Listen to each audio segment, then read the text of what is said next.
অবিশ্বাস্য। গল্পকার প্রেমেন্দ্র মিত্র। ইয়েতি। একটা সুর বেশ অবজ্ঞা ভরেই শব্দটা উচ্চারণ করেছিলেন মনে আছে। তাতে একটু ক্ষুণ্ণ হয়েছিলাম যেমন, তেমনি অবাকও। তখন ইয়েতি নিয়ে সারা দুনিয়ায় উত্তেজিত আলোচনা চলছে। হিমালয় অভিযানের গৌরবময় যুগ তখন থেকেই শুরু। সুইসরা অল্পের জন্য এভারেস্ট বিজয় থেকে বঞ্চিত হয়েছে বটে, কিন্তু তেনজিং হিলারির জুটি তারপরেই সে অসাধ্য সাধন করে সমগ্র পৃথিবীকে চমকে দিয়েছে। পৃথিবীর সবচেয়ে উঁচু পাহাড়ের সর্বোচ্চ শৃঙ্গ জয় করার উল্লাসের সঙ্গে তখন ইয়েতির রহস্য নিয়ে একটা তীব্র কৌতূহল চারিদিকে দেখা গিয়েছে। হিমালয়ের ওপরের স্তরের জনহীন তুষার প্রান্তরে মানুষের মতো দুপায়ে হেঁটে যায় কোন প্রাণী?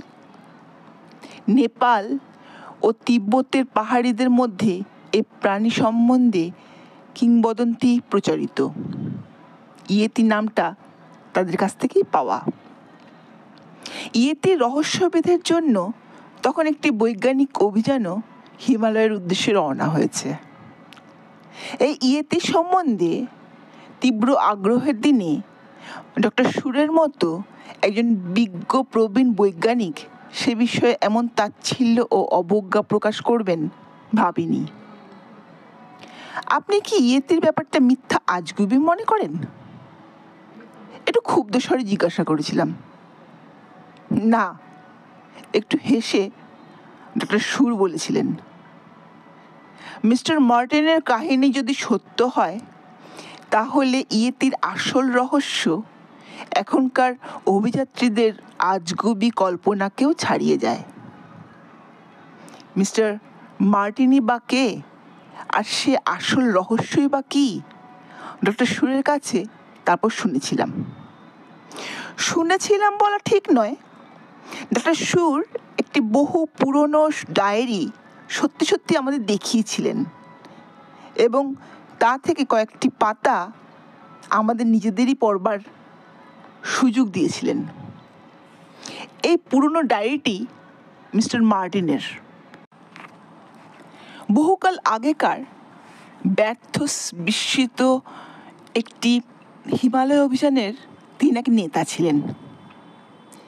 এই যুগে অবশ্য আমরা ওর নাম শুনিনি। প্রায় 60 বছর আগেকার পুরনো বিদেশি খবরের কাগজের ফাইল ঘাটলে মিস্টার মার্টিনের সে ব্যর্থ অভিযান সম্বন্ধে বেশ উত্তেজিত আলোচনাই কিন্তু দেখা যাবে। হিমালয়ের চূড়াতেই দারুণ এক দুর্ঘটনায় অভিযানটির সমাপ্তি ঘটে। মিস্টার মার্টিন ছাড়া অভিযাত্রী দলের কেউই রক্ষা পাননি।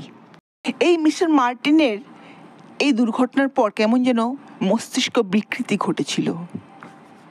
অভিযান সম্বন্ধে তিনি যা বলতেন তা সবাই পাগলের প্রলাপ বলেই ধরে নিয়েছিল। মিস্টার মার্টিন তারপর নিরুদ্দেশ হয়ে যান, মনের দুঃখে ও গ্লানিতেই বোধ হয়। তার সে অজ্ঞাতবাসে ডক্টর সুরই তাকে দৈবাত আবিষ্কার করেন। ডক্টর সুর তখন বিলেতে জুওলজি নিয়ে পড়ছেন। কলেজের ছুটিতে কিছুদিনের জন্য পায়ে হেঁটে ব্রিটেন ঘুরতে বেরিয়েছিলেন। স্কটল্যান্ডের এক অখ্যাত গ্রামের এক সরাইয়ে নেহাত অপ্রত্যাশিতভাবে এক বৃদ্ধের সঙ্গে তার আলাপ হয়। ডক্টর সুরের সহৃদয় ব্যবহারে আর বিশেষ করে তিনি ভারতীয় বলেই বোধ হয় বৃদ্ধ নিজের পরিচয় ও সেই ব্যর্থ অভিযানের রহস্যের হদিশ তাকেই দিয়ে যান।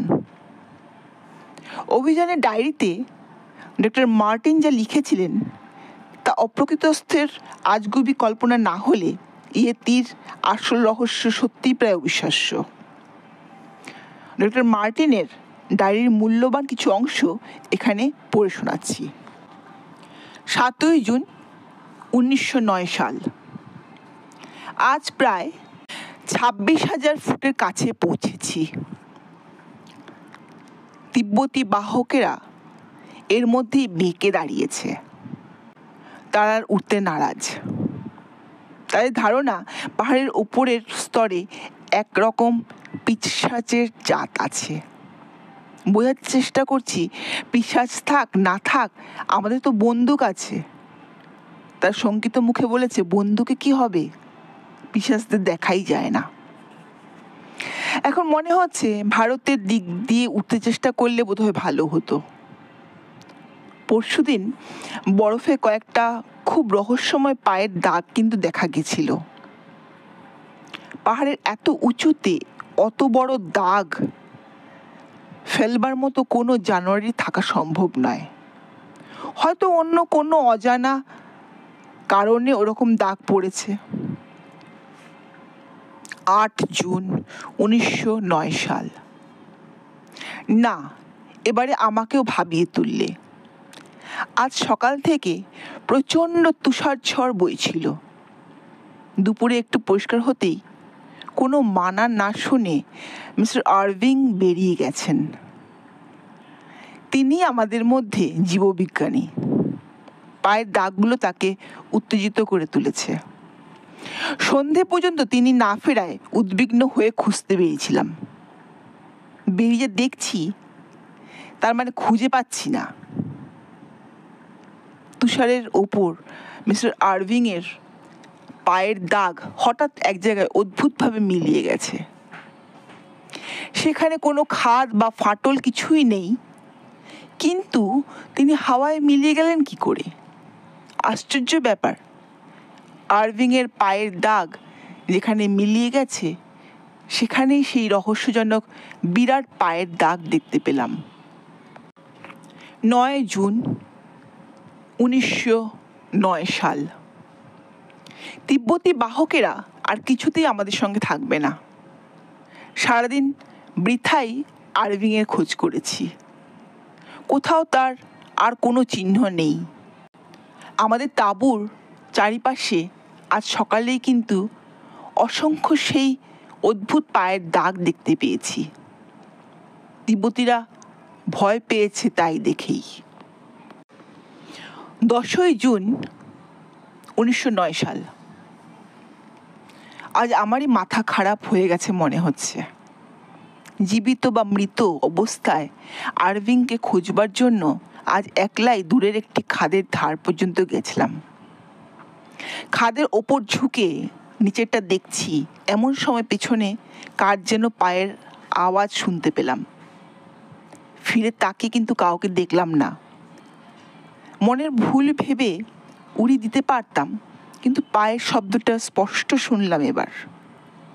পায়ের শব্দের দিকে এগুতে যাচ্ছি, হঠাৎ কিসের ধাক্কায় উল্টে পড়লাম শক্ত তুষারের ওপর। তক্ষুনি খাপ থেকে পিস্তল বার করে ছুড়লাম। চারিদিকে পাহাড়ে তার প্রতিধ্বনি যেন আমাকে বিদ্রুপ করল। 12 জুন 1909 সাল। আজকে রোজ নামচা এমন জায়গায় লিখতে হবে কে জানতো। তিব্বতী বাহকদের সংকীর্ণ নিচু তাঁবু, তাদের 7 জন্মে না ধোয়া পোশাকের গন্ধ, তার সঙ্গে ধুনির ধোয়া। কোনো রকমে তবু কেন যে লিখছি জানি না। এই ডায়েরি নিয়ে সভ্য জগতে কোনোদিন কি পৌঁছবো? পৌঁছালেও আমার কথা বিশ্বাস করবে কে? তবুও সত্যের খাতিরে আমায় লিখতেই হবে। কাল চেষ্টা করেছিলাম চূড়ায় উঠবার। অভিযাত্রী আমরা 3 জন, আমি, শটন আর বেন। আমাদের মুখে অক্সিজেনের মুখোশ আর হাতে বরফ গাঁথার সরকি, কোমরবন্ধে পিস্তল গোজা।